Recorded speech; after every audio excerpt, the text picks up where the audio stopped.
আল্লাহ তাআলার জাহান্নামের ফেরেশতারা কমরের ভিতরে শিকল লাগাইয়া জাহান্নামের ভিতরে টানতে থাকবে। এরে দুনিয়ার মানুষ রে,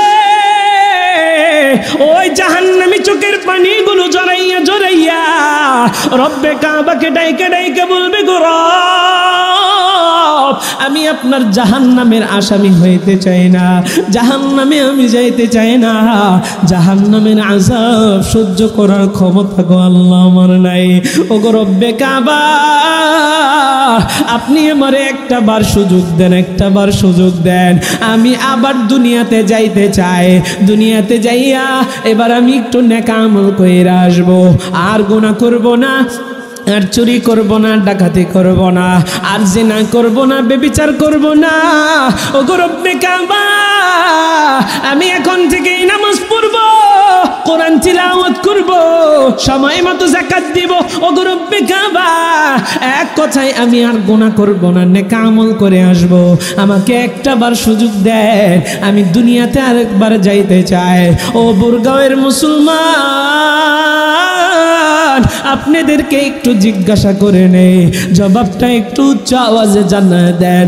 আল্লাহ কি সেই দিন বান্দারে দুনিয়াতে আসার কোনো সুযোগ দিবে? আর জোরে কান। এ বুরগাঁওয়ের মুসলমান, আল্লাহ সেই দিন কোনো সুযোগ দিবেন না, কারণ মৃত্যুর পরে আল্লাহ কাউরে সুযোগ দেন না। আমার আল্লাহ আপনাকে আমাকে এই যে হায়াতটারে দিলেন, এখন যে আমি আপনি বেঁচে আছি, এই যে দুনিয়াতে আমি আপনি চলতেছি, এটাই আমার আপনার জন্য বড় সুযোগ, এটাই আমার আপনার কাজে লাগাইতে হবে। এই জন্যই তো নবী বলেন, আদ-দুনিয়া মাজরাতুল আখিরাহ, এই দুনিয়াটা আখিরাতের ক্ষেত শুরু, এখান থেকেই তোমার আমল ইনকাম করে যাইতে হবে, আখিরাতের নেক আমল অর্জন করে যাইতে হবে। আরে বুরগাঁওয়ের মুসলমান, আমার মায়ার নবী কয়, এই দুনিয়াটা হচ্ছে আখিরাতের ক্ষেত শুরু। আপনি আমি আমার আপনার রিজিকের জন্য আপনি আমি ক্ষেত চাষ করি, জমি চাষ করি, ব্যবসা বাণিজ্য করি, চাকরি বাকরি করি, ওটা দিয়ে টাকা ইনকাম করি, এই টাকা দিয়ে আমার আপনার রিজিকের ব্যবস্থা হয়। আমার মায়ের নবী কয়, আর দুনিয়া মাজরাতুল আখিরাহ, এই দুনিয়াটাই আখিরাতের ক্ষেত শুরু, আখিরাতের নেক আমল এখান থেকে কামাই করে যেতে হবে। আরে দুনিয়ার মানুষ রে, আখিরাতের নেক আমল এই দুনিয়াতে কামাই করতে হবে। আমরা আজকে নেক আমল চিনি না, কারে কয় নেক আমল চিনি না, বিদায় নেক আমলের দিকে আমাদের আগ্রহ কম। আরে আখিরাতের যে কোনো বিষয়ের প্রতি আগ্রহ কম। একটু জিজ্ঞাসা যদি করি, নেক আমল কারে কয়, অনেকেই বলবেন ভালো কাজ। বালাগাল উলা বিকামালিহি কাশাফাদ দুজা বিজামালিহি হাসুনাত জামিউ খিসালিহি সাল্লু আলাইহি ওয়া আলিহি রাব্বি আল্লাহ লা ইলাহা গায়রুহু ওয়া নবিহি মুহাম্মদ মুস্তাফাহু দীনিয়ান ইসলাম دين موقه عرز كفران عفوا عنده مقتدايا نبي وصحبه وجوما للهدايا زماه لا إله إلا الله جود لا إله إلا الله ও লা ইলাহা ইল্লাল্লাহ জোরে লা ইলাহা ইল্লাল্লাহ। এই কালেমা পড়বে যারা, কাজে লাগবে মরণ বেলা। ভাইরে এই কালেমা পড়বে যারা, কাজে লাগবে মরণ বেলা। এই কালেমার রৌশনীতে, এই কালেমার রৌশনীতে কবর হবে উজালা। লা ইলাহা ইল্লাল্লাহ জুড়ে লা ইলাহা ইল্লাল্লাহ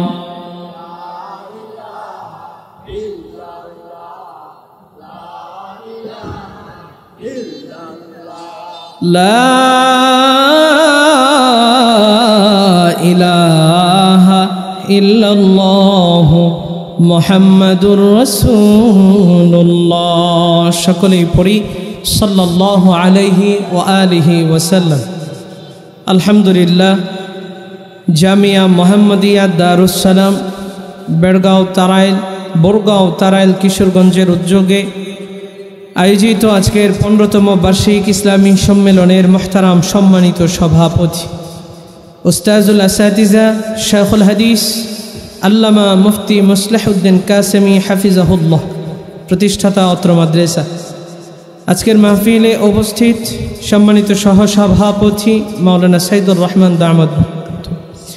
আজকের মাহফিলে আমার পূর্বে আলোচনা করছিলেন প্রখ্যাত আলেমে দ্বীন, বিশিষ্ট ইসলামী চিন্তাবিদ, আমাদের প্রত্যেকটা মানুষের হৃদয়ের স্পন্দন হযরতুল আল্লাম মাওলানা ইয়াহিয়া মাহমুদ হাফিজাহুল্লাহ। চমৎকার কথা বলছিলেন। তিনি যতটুকু কথা বলেছেন প্রত্যেকটা কথার উপরে আল্লাহ আমাদেরকে আমল করার তৌফিক দান করুক, জোরে বলেন আমিন। আজকের মাহফিলে উপস্থিত দিগার মুহতারাম মুআজ্জাজ উলামায়ে কেরাম, আমার সামনে উপবিষ্ট আল্লাহ তাআলার আশিকিন, জাকিরিন, শাকিরিন, মুহিব্বিন, মুহিক্কিন ও পিতৃতুল্য মুরব্বিন ইজাম, বিভিন্ন পেশাজীবীর আমার দিন দরদি পরহেজগার মুত্তাকিন যুবক ভাইরা, ছোট্ট ছোট্ট কলিজার টুকরা মাসুম বাচ্চারা, তালেবে ইলম, মাদ্রাসার ছাত্র ভাইরা, পর্দার অন্তরালে অবস্থানরতা শ্রদ্ধেয়া সম্মানিত মা বোনেরা, মহান আল্লাহ যে আল্লাহ শানহু আম্মান ওয়ালহুর দরবারে অসংখ্য অগণিত লাখো কোটি শুকর ও সুজুদ, যে মহান রব্বুল আলামিন আমাদেরকে অত্যন্ত দয়া করে, মায়া করে, ভালোবেসে তার কুদরতি, রহমতি, বরকতি জান্নাতের বাগানে পবিত্র এই মজলিসে আল্লাহ তাআলা অসংখ্য অগণিত মানুষ থেকে যাচা ও বাছাই করে আমাকে আপনাকে কোরআন এবং সুন্নাহ থেকে কিছু কথা শোনার জন্য এখানে বসার তৌফিক দিয়েছেন। এজন্য অন্তরের অন্তঃস্থল থেকে মন প্রাণ উজাড় করে দিয়ে মহাব্বতের সহিত কোনো কৃপণতা না করে সকলেই সমস্বরে একত্রে শুকরিয়া আদায় করি, পড়ি আলহামদুলিল্লাহ। ও বরগাঁওবাসী, আমরা এই শুকরিয়া আদায় করলাম কার? সবসময় শুকরিয়া আদায় করতে হবে কার? আপনাকে আমাকে জবান দিয়েছেন কে? কথা বলার শক্তি দিয়েছেন কে? তাইলে সর্বোচ্চ আওয়াজ পাওয়ার দাবিদার কে? এটাই বুঝি আপনার আমার সর্বোচ্চ আওয়াজ। সর্বোচ্চ আওয়াজ তো দেই নির্বাচনের সময়। 5 টাকার কালো চা, 100 টাকার কালো নোট আর 500 টাকার কালো নোট, 1 প্যাকেট আগুল বিড়ি যদি হয়, 1 প্যাকেট আকিস বিড়ি যদি হয়, তাইলে তো পুরাই মাথা নষ্ট। সারাদিন ওই ব্যক্তিটা ভালো হোক আর মন্দ হোক, মিথ্যা স্লোগান, সত্য মিশ্রিত করে, মিথ্যা মিশ্রিত করে স্লোগান দিতে দিতে ভালো গলাটারে ভেঙে ফেলি। কথা কোন ঠিক কিনা? এই যে তাদের জন্য আমরা সর্বোচ্চ আওয়াজ দেই, কিন্তু যে রব জবান দিয়েছেন, কথা বলার শক্তি দিয়েছেন, সেই রবের নাম ধরে একটু ডাকতে মনে চায় না। জুড়ে সুরে বলেন না, আপনার আমার রব কে?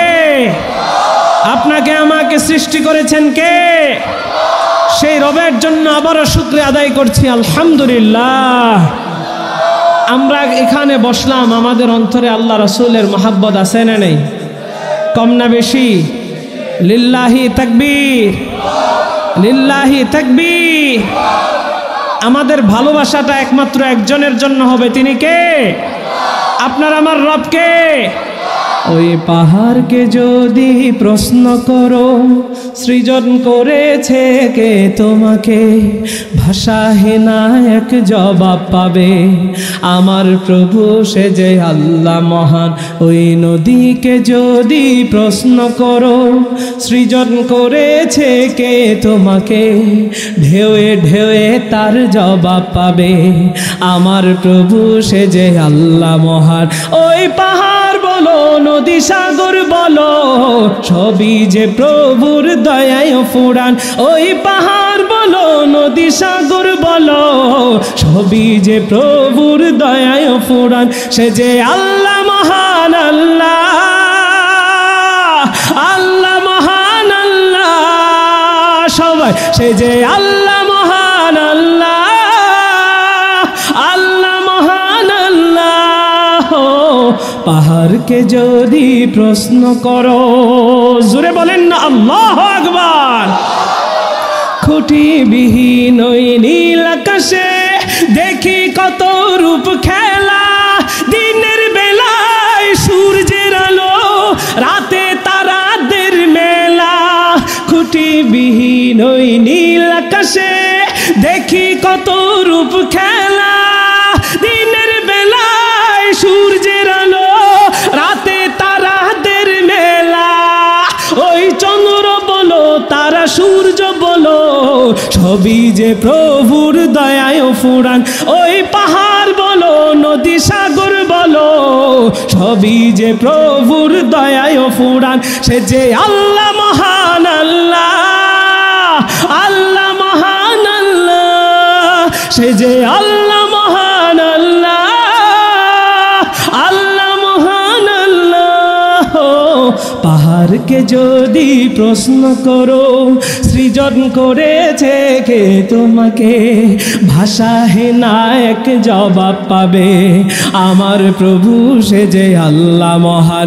ওই নদীকে যদি প্রশ্ন করো, সৃজন করেছে কে তোমাকে, ঢেউয়ে ঢেউয়ে তার জবাব পাবে।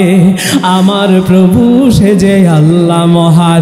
ওই পাহাড় বলো নদী সাগর বলো, সবই যে প্রভুর দয়ায় ফুরান। ওই পাহাড় বলো নদী সাগর বলো, সবই যে প্রভুর দয়ায় ফুরান। সে যে আল্লাহ মহান আল্লাহ, আল্লাহ মহান আল্লাহ, সে যে আল্লাহ মহান আল্লাহ, আল্লাহ মহান আল্লাহ। পাহাড়কে যদি প্রশ্ন করো, আল্লাহু আকবার। ও বরগাঁওবাসী, আমার সামনে আজকে যারা বসে আছেন, এই মজলিসটাতে যুবক বেশি না আব্বাজানদের সংখ্যাটা বেশি? একটু পরীক্ষা হয়ে যাক, কি বলেন? পরীক্ষা দিতে প্রস্তুত? প্রস্তুত মনে হয় নাই, প্রস্তুত? দেখি আজকে যুবকদের সংখ্যা বেশি না আব্বাজানদের সংখ্যাটা বেশি। যুবকরা কি আমার সামনে আছে? আওয়াজে বুঝবো, আওয়াজ দিবেন আছে। যুবকরা কি আছে? নাই নাই রে, যুবকরা আছে? আচ্ছা দেখি আব্বাজানদের সংখ্যাটা বেশি মনে হইতেছে, তো আমি আজকে আপনাদের সামনে একটা পরীক্ষা নিতে চাই। দুইটা গ্রুপ, যুবকদের একটা গ্রুপ, আব্বাজানদের আর একটা গ্রুপ। আগে পরীক্ষা দিবে যুবকেরা, এরপরে আব্বাজানেরা পরীক্ষা দিবে। আচ্ছা এর ভিতরে আরেকটা কথা জিগাই, আমার আওয়াজ বুঝতে আপনাদের কষ্ট হয়? ক্লিয়ার বুঝতেছেন? আচ্ছা তাইলে পরীক্ষা প্রথমে দিবে কারা? এই যে আওয়াজ বুঝে না মনে হয়, কারা? এরপরে কারা? আব্বাজানেরা। তাইলে আব্বাজানেরা এখন মুখে তালা লাগান, যুবকেরা রেডি।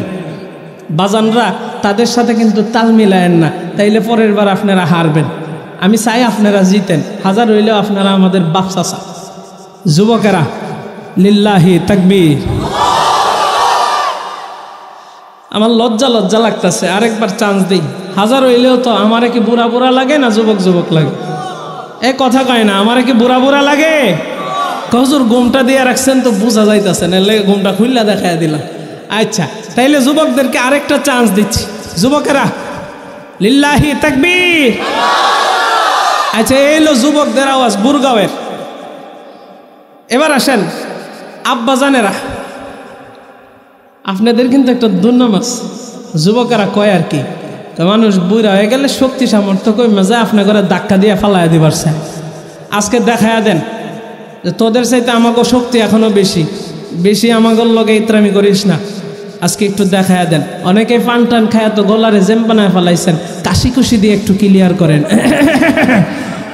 আব্বাজানেরা লিল্লাহি তাকবীর।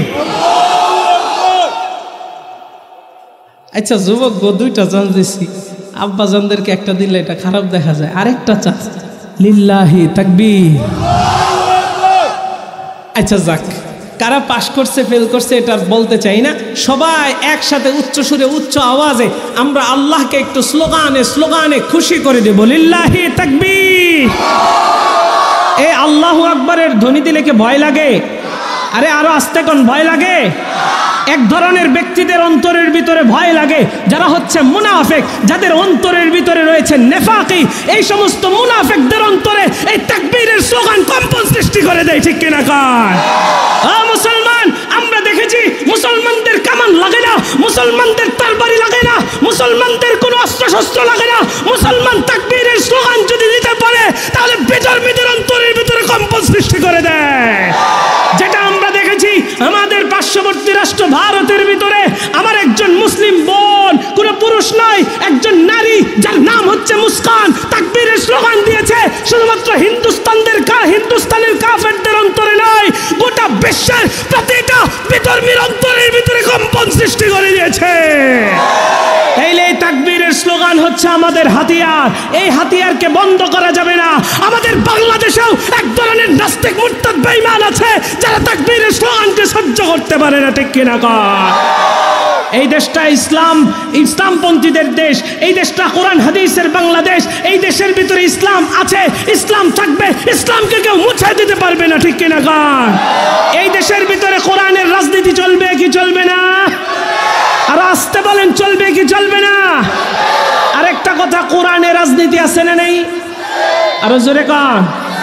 সমাজ কেমনে চলবে, রাষ্ট্র কিভাবে চলবে, কিভাবে বিচার নেই বিচার ইনসাফ করা লাগবে, যেই রাজনীতি আমার রাসূলুল্লাহ করেছেন, যেই রাজনীতি আবু বকর করেছেন, যেই রাজনীতি ওমর করেছেন, যেই রাজনীতি উসমান করেছেন, যেই রাজনীতি আলী করেছেন, সেই রাজনীতি আমার বাংলাদেশে প্রত্যেকটা ধর্মবান মুসলমানেরা করতে পারবে, ঠিক কিনা কয়? এই দেশের ভিতরে ইসলাম আছে, ইসলাম থাকবে, ইসলামকে কেউ মুছে দিতে পারবে?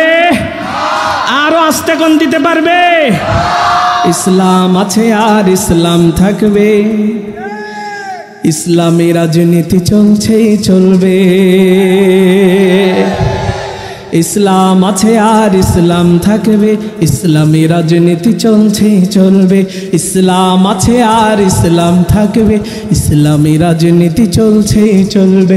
নেতা নয় নীতি চাই, কোরআনী শাসন চাই, ইসলামী হুকুমত চাই চাই চাই। তাই মন গড়া মতবাদ যাক নিপাত যাক, মন গড়া মতবাদ যাক নিপাত যাক, কোরআনী শাসন হোক নবচেতনার ডাক। ইসলাম আছে আর ইসলাম থাকবে, ইসলামী রাজনীতি চলছে চলবে চলবে।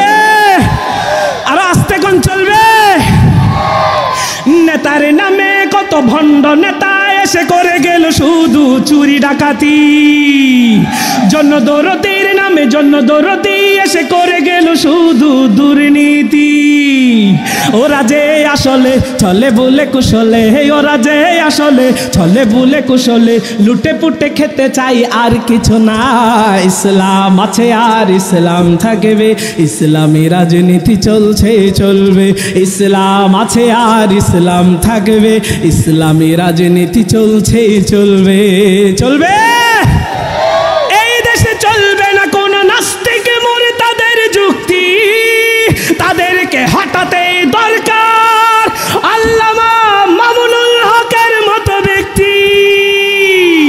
এই দেশে চলবে না কোন নাস্তিক মুরতাদের যুক্তি, তাদেরকে হটাতে দরকার কওমি উলামাদের মতো ব্যক্তি। যেখানেই প্রতিরোধ সেখানেই প্রতিশোধ, যেখানেই প্রতিরোধ সেখানেই প্রতিশোধ, তৈরি আমাদের থাকতে হবে ইনশাআল্লাহ। ইসলাম আছে আর ইসলাম থাকবে, ইসলামী রাজনীতি চলছে চলবে। ইসলাম আছে আর ইসলাম থাকবে, ইসলামী রাজনীতি চলছে চলবে। নেতা নয় নীতি চাই, কোরআনী শাসন চাই, ইসলামী হুকুমত চাই চাই চাই। তাই মন গড়া মতবাদ যাক নিপাত যাক, মন গড়া মতবাদ যাক নিপাত যাক, কোরআনী শাসন হোক নবচেতনার ডাক। ইসলাম আছে আর ইসলাম থাকবে, ইসলামী রাজনীতি চলছে চলবে। ইসলাম আছে আর ইসলাম থাকবে, ইসলামী রাজনীতি চলছে চলবে চলবে। লিল্লাহি তাকবীর। আল্লাহ আমাদের সবাইকে কবুল করুক, জোরে কোন আমিন। এই দেশের ভিতরে আল্লাহ তাআলা খেলাফত শাসন ব্যবস্থা কায়েম করার তৌফিক দান করুক, জোরে কোন আমিন। সম্মানিত হাজিরিন, কিছুক্ষণ থাকা যাবে? থাকা যাবে? একটু জিকির করেন, লা ইলাহা ইল্লাল্লাহ জুড়ে লা ইলাহা ইল্লাল্লাহ। আলহামদুলিল্লাহ, আমি আপনাদের সামনে পবিত্র কোরআনের একটি আয়াতে কারিমা তিলাওয়াত করেছি। বিশ্বনবী আখিরি নবী সরকারে দো আলম নবীর অসংখ্য অগণিত হাদিসে বাণী থেকে একটি হাদিস আপনাদের সামনে পাঠ করেছি। রব্বে কাবা যতটুকু তৌফিক দান করেন ইনশাআল্লাহ সুম্মা ইনশাআল্লাহ আমি আপনাদের সামনে সংক্ষিপ্ত সময় কিছুক্ষণ আলোচনা করার চেষ্টা করব। ওমা তৌফিকি ইল্লা বিল্লাহ। সম্মানিত হাজিরিন, আপনাদেরকে একটা প্রশ্ন করতে চাই, একটু জোরে সোরে যতক্ষণই থাকি আওয়াজ দিব। বলেন তো দেখি, এই পৃথিবীতে আমরা চিরদিন বেঁচে থাকব? এই পৃথিবীতে আমরা মুসাফির, অল্প কিছুদিনের জন্য এসেছি। যে কোনো সময়ে পৃথিবী থেকে আমরা বিদায় নিয়ে চলে যাব। অনেক মানুষ যারা মায়ের পেটে গর্ভে থাকাকালীনই দুনিয়া থেকে বিদায় নিয়ে চলে যায়, দুনিয়ার আলো বাতাস তারা দেখতে পারে। এই পৃথিবী থেকে যখন আমরা বিদায় নেব, বিদায় নেওয়ার পর আল্লাহ মিজানের পাল্লা দাঁড় করাবেন, আল্লাহ আমল মাপবেন। অনেকের প্রশ্ন এখানে আগে ছিল, দেখতাম বিভিন্ন মানুষের কাছে প্রশ্নের সম্মুখীন হতাম যে আল্লাহ আবার আমল মাপে কেমন। আমি আমার বাবার কাছ থেকে শুনেছি, তখন তো আমরা ছাত্র ছিলাম, বাবা আমাকে জানাইছেন যে এটা এখন বর্তমানে মানুষকে বোঝানোটা খুব সহজ হয়ে যায়। বলে কেমনে? আপনারা একটু জবাব দিবেন। জ্বর, আমাদের যে জ্বর হয়, এই জ্বর কি দেখা যায়? আরো আসতে কম, জ্বর দেখা যায় না, এটা হাত দিয়ে ধরলে অনুভব করা যায়। তো এই জ্বর মাপা যায় কি যায় না? হ্যাঁ, কেমন মিশিং বেরোইছে, এটা মুখের ভিতরে বা বগলের নিচে দিয়ে দিলে তার কত তাপমাত্রা জ্বর এটা বোঝা যায়। আল্লাহ আমলও মাপবেন এইভাবে। আল্লাহ তাআলা আমল মাপার মিশিং আল্লাহর কাছে রয়েছে। এটা এতদিন যারা বিশ্বাস করতো না, এই মিশিং বের হয়ে আরো সহজ হয়ে গেছে। বলে গীবত করলে, শাকায়াত করলে মানুষের গুনাহ, তার সওয়াবটা যার নামে গীবত করতেছি ওই ব্যক্তির গুনাহ আমার আমল নামায় চলে আসে। বলে গুনাহ কেমনে চলে আসে? বুঝে আসে না। বলে বর্তমান সময়ে ফ্লেক্সি লোড আছে, বিকাশ আছে, নগদ আছে, রকেট আছে। বলে এখান থেকে বৈশা মোবাইলের ভিতরে টিপ দিছে, চইলা গেছে সে কক্সবাজার টাকা। কেমনে গেল? এটা কি দেখা গেছে? না, চইলা গেছে। আল্লাহ তাআলা প্রত্যেকটা বিষয়, প্রত্যেকটা জিনিস আমাদের জন্য সহজ করে দিয়েছে। আমরা এতদিন বয়ান শুনছি যে আল্লাহ কিয়ামতের ময়দানে এমন এক ভয়াবহ দিন হবে যেই দিন মা সন্তানকে চিনবে না। বলে এটা আমার কেমন কথা? সন্তানের জন্য মা হইল পাগল পারা, মা হইল দেওয়ানা।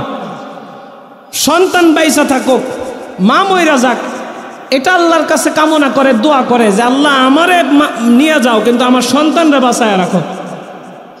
তে মা সন্তানের জন্য এত দেওয়ানা, বাবা সন্তানের জন্য এত দেওয়ানা, সে সন্তানরে কিয়ামতের ময়দানে মা চিনবে না। কই এটা হুজুর কেমন জানি লাগে, মাথায় ঢুকতেছে না। বিশ্বাস না করলে তো ইমানই থাকবে না। হুজুর মাথায় ঢুকতেছে না। আল্লাহ তাআলা সেটাও দেখাইয়া দিয়েছেন করোনার সময়। করোনা হয়েছে, মায়ের করোনা হয়েছে, সন্তান মারে ঘরের ভিতরে তালা লাগাইয়া চলে গেছে। সন্তানের করোনা হয়েছে, একটা প্যাকেটের ভিতরে ভইরা হাসপাতালের বারান্দায় বা জঙ্গলের ভিতরে ফালায় থয়ে গেছে, প্যাকেটের ভিতরে কিছু টাকাও থইয়া বাপ মা গেছে গা, সন্তানরে ফালায় থয়ে গেছে। আল্লাহ সেটাও দেখাইয়া দিছে। প্রত্যেকটা বিষয় আল্লাহ আমাদের সামনে এত সুন্দর করে সবগুলোর উত্তর দিয়ে রেখেছেন। আমরা শুধু এখন উত্তর নেই না। ও দুনিয়ার মানুষ, তাইলে আল্লাহ আমল মাপবেন। কারো আমল নামা ভারী হলে, নেকের পাল্লা ভারী হলে ব্যক্তিটা যাবে জান্নাতে, আর গুনার পাল্লা ভারী হলে ব্যক্তিটা যাবে জাহান্নামে। এবার আমি আপনাদেরকে প্রশ্ন করতে চাই, আমরা কি কেউ জাহান্নামে যেতে চাই? আরো আস্তে কোন চাই? কিন্তু জাহান্নামে না গেলে আল্লাহর প্রশাসন আছে, জাহান্নামের নিয়োজিত ফেরেশতারা আছে, কোমরে শিকল লাগাবে। দুনিয়ার কোন একজন অপরাধী মামলা হয়ে গেলে পুলিশে নিতে আসলে যদি যাইতে না চায়, কোমরের ভিতরে রশি লাগায়, হ্যান্ডকাপ লাগায়, টাইনা নিয়ে যায়। আল্লাহরও জাহান্নামের ফেরেশতারা নিয়োজিত থাকবে, তারা কোমরের ভিতরে শিকল লাগায়া টানতে থাকবে। রে বুরগাঁওয়ের মুসলমান, গভীর মনোযোগ, একটু দিলের কানটা লাগান। অল্প সময় আলোচনা করব, বেশি সময় দেব না। আল্লাহ তাআলা মিজানের পাল্লায় আপনার আমল মাপবেন। নেকের পাল্লা ভারী হলে জান্নাতি, আর গুনার পাল্লা ভারী হলে কপাল বড় খারাপ। জাহান্নামে আমি আপনি যাইতে চাইব না। রব্বে কাবার জাহান্নামের ফেরেশতারা আমাদের কপালের ভিতরে শিকল লাগায়া জাহান্নামের দিকে টানতে থাকবে। ও আমার বুরগাঁওয়ের আব্বা জান, ও আমার যুবক ভাইয়েরা রে, ও আমার পর্দার অন্তরালের মা, আমি প্রত্যেকের জন্য বয়ান করতেছি, আপনারাও একটু দিলের কানটা লাগায়া শোনেন। আপনারা আমার সময় বড় মূল্য, সময়ের বড় দাম, হেলায় খেলায় সময়টারে কাটায় দিয়েন না গো। আজকের এই মাহফিলটা বড় সুন্দর, এই মজলিসটারে আপনারা হেলায় খেলায় কাটায় দিয়েন না। কিছুটা সময় এখানে বসে একটু আমল নিয়ে যান, আমল নিয়ে যান। আল্লাহ তাআলার জাহান্নামের ফেরেশতারা কোমরের ভিতরে শিকল লাগাইয়া জাহান্নামের ভিতরে টানতে থাকবে। এরে দুনিয়ার মানুষ রে, ওই জাহান্নামী চোখের পানিগুলো জড়াইয়া জড়াইয়া রব্বে কাবাকে ডাইকা ডাইকা বলবে, গো রব, আমি আপনার জাহান্নামের আসামি হইতে চাই না, জাহান্নামে আমি যাইতে চাই না, জাহান্নামের আযাব সহ্য করার ক্ষমতা গো আল্লাহ আমার নাই। ও গো রব্বে কাবা, আপনি আমারে একটা বার সুযোগ দেন, একটা বার সুযোগ দেন। আমি আবার দুনিয়াতে যাইতে চাই, দুনিয়াতে যাইয়া এবার আমি একটু নেক আমল কইরা আসবো, আর গুনাহ করব না, আর চুরি করব না, ডাকাতি করব না, আর জিনা করব না, ব্যভিচার করব না। ও গো রব্বে কাবা, আমি এখন থেকেই নামাজ পড়ব, কোরআন তিলাওয়াত করব, সময় মতো যাকাত দিব। ও গো রব্বে কাবা, এক কথায় আমি আর গুনাহ করব না, নেক আমল করে আসব। আমাকে একটা বার সুযোগ দেন, আমি দুনিয়াতে আরেকবার যাইতে চাই। ও বুরগাঁওয়ের মুসলমান, আপনাদেরকে একটু জিজ্ঞাসা করে নেই, জবাবটা একটু উচ্চ আওয়াজে জানায় দেন। আল্লাহ কি সেই দিন বান্দারে দুনিয়াতে আসার কোনো সুযোগ দিবে? আর জোরে কান।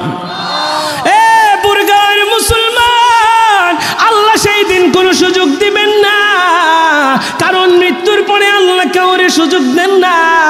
আমার আল্লাহ আপনাকে আমাকে এই যে হায়াতটারে দিলেন, এখন যে আমি আপনি বেঁচে আছি, এই যে দুনিয়াতে আমি আপনি চলতেছি, এটাই আমার আপনার জন্য বড় সুযোগ, এটাই আমার আপনার কাজে লাগাইতে হবে। এই জন্যই তো নবী বলেন, আর দুনিয়া মাজরাতুল আখিরাহ, এই দুনিয়াটা আখিরাতের ক্ষেত শুরু, এখান থেকেই তোমার আমল ইনকাম করে যাইতে হবে, আখিরাতের নেক আমল অর্জন করে যাইতে হবে। আরে বুরগাঁওয়ের মুসলমান, আমার মায়ার নবী কয়, এই দুনিয়াটা হচ্ছে আখিরাতের কাজ শুরু। আপনি আমি আমার আপনার রিজিকের জন্য আপনি আমি ক্ষেত চাষ করি, জমি চাষ করি, ব্যবসা বাণিজ্য করি, চাকরি বাকরি করি, ওটা দিয়ে টাকা ইনকাম করি, এই টাকা দিয়ে আমার আপনার রিজিকের ব্যবস্থা হয়। আমার মায়ার নবী কয়, আর দুনিয়া মাজরাতুল আখিরাহ, এই দুনিয়াটাই আখিরাতের ক্ষেত শুরু, আখিরাতের নেক আমল এখান থেকে কামাই করে যেতে হবে। আরে দুনিয়ার মানুষ রে, আখিরাতের নেক আমল এই দুনিয়াতে কামাই করতে হবে।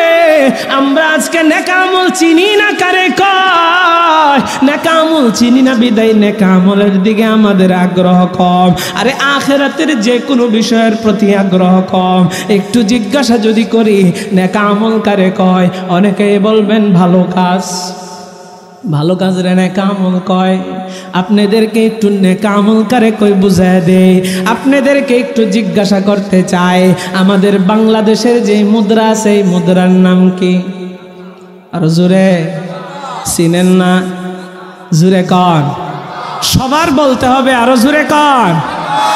বাংলাদেশের মুদ্রার নাম হচ্ছে টাকা, ইন্ডিয়ার মুদ্রার নাম নাম হচ্ছে রিয়াদ, রিয়ার মুদ্রার নাম হচ্ছে রুপি, সৌদি আরবের মুদ্রার নাম হচ্ছে রিয়াল, আর দুবাইয়ের মুদ্রার নাম হচ্ছে দিনার, আমেরিকার মুদ্রার নাম হচ্ছে ডলার। এক এক দেশের মুদ্রার এক একটা নাম আছে। আমার আল্লাহর আখিরাতেরও মুদ্রার একটা নাম রয়েছে। আমার আখিরাতের মুদ্রার নাম হচ্ছে নেকামল। আরে জোরে কন্যা সুবহানাল্লাহ।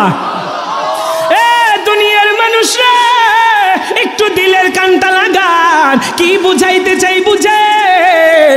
আখিরাতের মুদ্রার নাম নেকামল।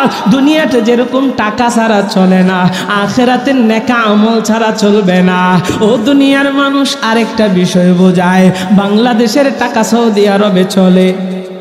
আপনারা ওয়াজ বোঝেন না, তালে তালে কন। দুবাইয়ে চলে, আমেরিকায় চলে। এক দেশের টাকা আর এক দেশের ভিতরে চলে না। ও দুনিয়ার মানুষ রে, ঠিক তেমনি ভাবে আমার আপনার টাকা কিন্তু আখিরাতে চলবে না। ওই আখিরাতের নেক আমলই চলবে। এরে দুনিয়ার মানুষ রে, এই পৃথিবীর জমিনে আপনার আমার টাকা রাখার জন্য ব্যাংকে অ্যাকাউন্ট খুলতে হয়। বলে অ্যাকাউন্ট খুলে কেমনে? ব্যাংকে যাইয়া ম্যানেজারের কাছে ফর্ম পূরণ করা লাগে। সর্বপ্রথম 1000 টাকা জমা দেওয়া লাগে। জমা দিয়ে আপনি অ্যাকাউন্ট খুললেন। মাসে আবার বাৎসরিক একটা চার্জ কাটে। আপনার টাকা তাদের কাছে রাখবেন, তারা আপনার টাকা দিয়ে কাজ করবে। তাদের টাকা দেখাশোনার জন্য সিকিউরিটি গার্ড আছে, তাদেরকে বেতন দিতে হয়। আপনার টাকা থেকেই তারা বাৎসরিক একটা চার্জ কাইটে নেয়। আরে দুনিয়ার মানুষ, এত সিকিউরিটি থাকার পরেও আপনার আমার মনের ভিতরে টেনশন। আরে কখন জানি আমার আপনার টাকা মাইরা দেয়, ব্যাংক কখন জানি দেউলিয়া হয়ে যায়। এরকম বিভিন্ন টেনশন আমার আপনার হয় কি হয় না? হুজুর টেনশন হয়তো হয়, ঘুমও হয় না। কথা কোন ঠিক না? টাকার টেনশন ধরছে। জুলাই আগস্টের বিপ্লবের পরে ব্যাংক যখন টাকা দেয় না, তখন টেনশনের পাহাড়। 1 লাখের উপরে তোলা যায় না। অনেক ব্যাংকে যায় 10,000ও তুলতে পারছে না। কথা কোন ঠিক কিনা? টেনশন আছে না নেই? বুরগাঁওয়ের মুসলমান, আপনি ব্যাংকের ভিতরে টাকা রাখলেন, আপনার আমার নামে অ্যাকাউন্ট খুললেন। এই অ্যাকাউন্টের জন্য বাৎসরিক চার্জ দেন। এরপরেও টেনশন, কখন জানি ব্যাংক দেউলিয়া হয়ে যায়, কখন জানি টাকা মায়েরা দেয়, টাকা সময় মতো তোলা যায় কিনা। ও দুনিয়ার মানুষ রে, আমার আল্লাহর আখিরাতের নেক আমলের জন্য ব্যাংক অ্যাকাউন্ট আছে। এটা আপনার আমার যাইয়া যাইয়া খোলা লাগে না। রব্বে কাবা যখন আপনাকে আমাকে সৃষ্টি করেছেন, আপনার আমার রূহটাকে সৃষ্টি করেছেন, ওই প্রত্যেকটা মানুষের রূহ সৃষ্টি করার সাথে সাথে আমার আল্লাহ প্রত্যেকের নামে একটা একটা ব্যাংক অ্যাকাউন্ট খুলে দিয়েছেন। জোরে কন্যা সুবহানাল্লাহ। এরে বুরগাঁওয়ের মুসলমান, ও আমার কলিজার টুকরা যুবক, ও আমার আব্বা জানেরা রে, শুধু তাই নয় দুনিয়ার ব্যাংক অ্যাকাউন্টের জন্য সিকিউরিটি আছে, আপনার আমার ভয় আছে। কিন্তু আখিরাতের যেই অ্যাকাউন্ট আল্লাহ বানাইছেন, এই অ্যাকাউন্টেরও সিকিউরিটি আছে। এই সিকিউরিটি আমার আল্লাহ দুইজনকে দুই কাঁধের ভিতরে বসায়া দিয়েছেন। আল্লাহ কোরআনে হাকিমের ভিতরে জানায়, কিরামান কাতিবিন,